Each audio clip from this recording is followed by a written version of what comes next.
नमस्कार फ्रेंड्स, मेरा नाम हरविंदर सिंह गरेवाल है। I am owner of Grewal pet shop and farm. तो कुछ डिमांड्स के ऊपर यो फर्स्ट टाइम ऑनर के लिए कौन सा डॉग लेना चाहिए, ये उसका कुछ मैं आपको टिप्स दूंगा, बाकी it depend on you. First of all girls, ladies first. तो जो गर्ल्स जब फर्स्ट डॉग लेती हैं तो मोस्टली वो एक टॉय ब्रीड जो इंडोर डॉग रह सके, उनके रूम में रह सके, वही डॉग लेती हैं। उसमें टॉय पॉम, कल्चर पॉम, टेक्निक, पोमेरियम, ये ब्रीड ज़्यादा आजकल बहुत फेमस है और इसकी डिमांड बहुत ज़्यादा है। ये ब्रीड टोटली सेफ है, अंडरस्टैंडेबल है, इंडोर रह सकती है और खाने में और टेक केयर में भी बहुत कम ध्यान रखना पड़ता है। लेकिन ये सब ब्रीडें लगभग हेयरली हैं, डबल कोट हैं, बालों वाली हैं।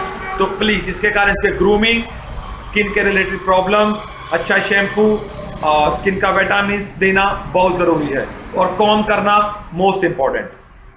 एंड देन अगर कुछ लेडीज जो मेरे फ्रेंड्स हैं गर्ल्स, वो कुछ बड़ा डॉग लेना पसंद करती हैं, तो उसमें फर्स्ट टाइम है safe Labrador retriever and golden retriever. ये टोटली सेफ डॉग हैं, लार्ज ब्रीड डॉग हैं, घर के अंदर रहेंगे, रूम में रखना मुश्किल है, तो लेकिन 2 टाइम वॉक कैन आप डू दैट, वो कर सकते हो। इनका भी बालों का ध्यान रखना रिट्रीवर का मोस्टली मोस्ट इंपॉर्टेंट, लाइक मैंने आपको पहले बताया है जो छोटी ब्रीडों के बारे में। उसके बाद ये ब्रीडें बिल्कुल सेफ हैं, गर्ल में, बच्चों के साथ, लेडीज के साथ, ये कभी भी उनको हार्म नहीं करती। लेकिन इसको टाइम टू टाइम चाइल्डहुड से ही इसको ट्रेनिंग, सोशलाइज करोगे आप घर में ही, तो ये जल्दी से अडॉप्ट कर लेंगे। ये बिल्कुल सेफ और वेरी गुड गार्ड डॉग है। तो कुछ मेरे फ्रेंड्स जो मेल हैं, वो जो अपना जब डॉग लेते हैं, उनका घर काफ़ी बड़ा है, विला है, और सिक्योरिटी के पर्पस के हिसाब से भी ये डॉग लेते हैं। तो जो पहले मैंने बात की वो सेफ्टी पर्पस के उतना फायदेमंद नहीं है जितना कि रॉटवीलर, जर्मन शेफर्ड, ग्रेडन, डाबरमैन, ऐसी कुछ ब्रीडें हैं, बुल मास्टिफ वगैरह, और इससे भी बड़ी। ये गुड फॉर गार्ड डॉग भी हैं अगर हम इसको प्रॉपर ट्रेनिंग करेंगे। जैसे कि रॉटवीलर, अगर हम ज़्यादा समय नहीं देते, उसको ट्रेनिंग नहीं देते, सोशलाइज नहीं करते, तो इट्स बिकम वेरी अग्रेसिव। और वैसे ही जैसे कि ग्रेडन है, बुल मास्टिफ है, ये काफ़ी कम बार्किंग वाले डॉग हैं, लेकिन हमें इसको ट्रेन करना है। तो कुछ ब्रीड ऐसी हैं, लार्ज ब्रीड, जिसको हमें ऊपर पुश करना है, और रॉटवीलर जैसे अग्रेसिव ब्रीड है तो उसको हमें लेवल में लेकर नीचे प्रेस करना है। But guard dog, but training के थ्रू हम कुछ भी कर सकते हैं। अगर हम नहीं कर पाते, आपके शहर में कोई भी बेस्ट ट्रेनर हो, आप उससे जरूर कंसल्ट कीजिए। फर्स्ट टाइम ऑनर कोई मुश्किल नहीं है। जब भी आप पपी लो, आप प्लीज़ कम से कम 40 या 50 या 30 दिन के आसपास का लो, ज़्यादा छोटा पपी मत लीजिए। देन उसका वैक्सीनेशन शेड्यूल पर मेरी वीडियो है, कंटिन्यूस फॉलो कीजिए। खाने में जब आप पपी लेकर आओ, आप पहले जहाँ से परचेज करो या अडॉप्ट करो, उनसे पूछना जरूर कि वो उसको क्या डाइट देते हैं, क्योंकि हमें कम से कम 5-6 दिन, अगले 7 दिन वही डाइट कंटिन्यूस डॉग को देनी है। आफ्टर दैट हम धीरे धीरे अपना जो मनपसंद उसको कंपनी की फीड देना चाहते हैं या जो भी चेंजेस करना चाहते हैं, वो धीरे धीरे हम उसके साथ कर सकते हैं। लेकिन फर्स्ट पहले 5-6 दिन, 7 दिन वही फीड दीजिए जो वो पीछे से खाता है, अपने माँ बाप, पेरेंट्स जहाँ ऑनर से खाता है, नहीं तो उनके इन्फेक्शन होने का डर रहता है। और जब भी डॉग घर में आए, साथ में डाइजेस्ट की दवाई जरूर लेकर आइए, वॉमिटिंग की दवाई जरूर लेकर आइए, लूज मोशन की दवाई जरूर लेकर आइए, एंटीवॉर्मिंग की दवाई। ये 4 दवाई आपके हर वक्त घर में होनी चाहिए जब आप पपी परचेज करो। और एक उसका जो खाना वो खाता है, वो चाहे सारालेक हो या किसी कंपनी की फीड हो, हमेशा जब छोटा बच्चा हो उसको फीड पानी में, लस्सी में, दूध में, दही में भिगो कर दीजिए, ताकि डाइजेस्ट करना उसके लिए ईजी हो।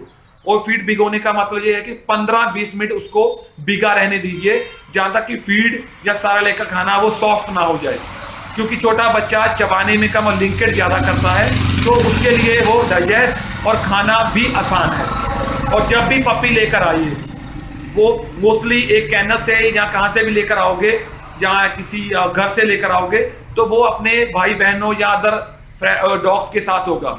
लेकिन जब हम उसको अकेला घर लेकर आते हैं, तो वो घर में रात को हमें बहुत थोड़ा डिस्टर्ब करता है, बहुत चिल्लाता है।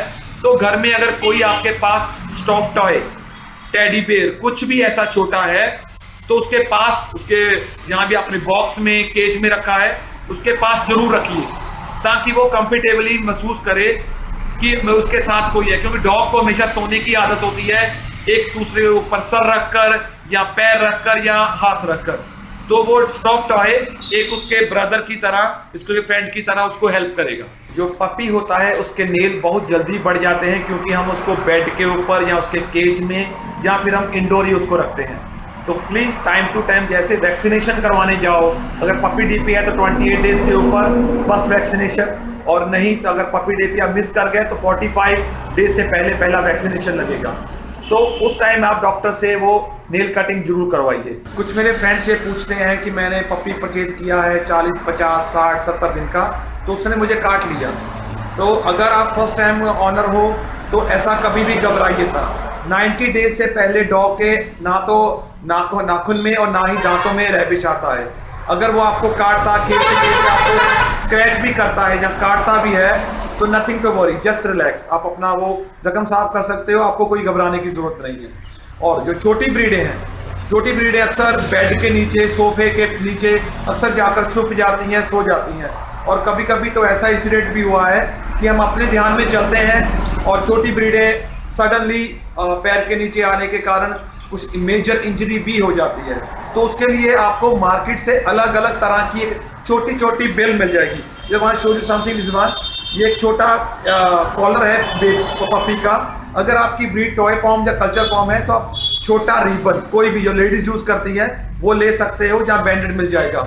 उसमें आप मार्केट से कहीं से भी छोटे बेल्स लेकर आइए, ताकि एक्चुअली आपको मालूम हो कि आपका पपी कहाँ है, कब ढूंढना है। और वो उसकी सेफ्टी के लिए भी है, वो हम उसको कभी भी जाने में हमारा पाँव उसके ऊपर नहीं आएगा, हम उसको हार्म नहीं करेंगे। तो ये कुछ टॉपिक हैं जो आपको मैंने बताना ज़रूरी समझा, जो रिक्वेस्ट थी कि फर्स्ट टाइम ऑनर कौन सा डॉग ले और किन किन बातों का ध्यान रखिए। तो प्लीज़ माय फ्रेंड्स, ये छोटा सा मेरा एक टिप्स है आपके लिए कुछ, तो प्लीज़ इसको जरूर फॉलो कीजिए, ये जरूर आपको हेल्प करेगा। Many thanks for your love, for your support. Many thanks friends, I have no word to say thanks, how I do that. मैं जो भी कुछ कर रहा हूँ, जो आप रिक्वायरमेंट कर रहे हो, जो आप कमेंट कर रहे हो कि जिसके वीडियो बनाऊं, आई डू माई बेस्ट कि उस सब ब्रीडों, उन सब चीज़ों के ऊपर वीडियो बनाऊं जो आपको ज़रूरत है, या जो आप अपने डॉग में कुछ कमियां पाते हो। अभी मैंने जो प्रोडक्ट आपको दिखाए, ये लगभग 90% प्रोडक्ट हमारी जो मेरी वेबसाइट है bolashola.com उस पर है, उपलब्ध है। आप घर बैठे ऑर्डर कर सकते हो, हम आपके घर में होम डिलीवरी कर देंगे। Thank you very much. And हमारा जो एक ऐप है, प्लीज़ उसको जरूर डाउनलोड कीजिए, क्योंकि अभी भी मेरे फ्रेंड्स वही क्वेश्चन पूछ रहे हैं जिनके ऊपर मेरा वीडियो ऑलरेडी है। प्लीज़ बोलाशोला ऐप प्ले स्टोर पर जाकर आप डाउनलोड कीजिए, आपको वहाँ बहुत इंफॉर्मेशन मिलेगी। लगभग 90% आप, आधे डॉक्टर तो आप घर बैठे ही बन जाओगे कि मेरे डॉग को कब, क्या और कैसे ट्रीटमेंट करना है। तो प्लीज़ मेरी वेबसाइट से सामान जरूर खरीदें और मेरा ऐप जरूर डाउनलोड कीजिए। Thank you very much.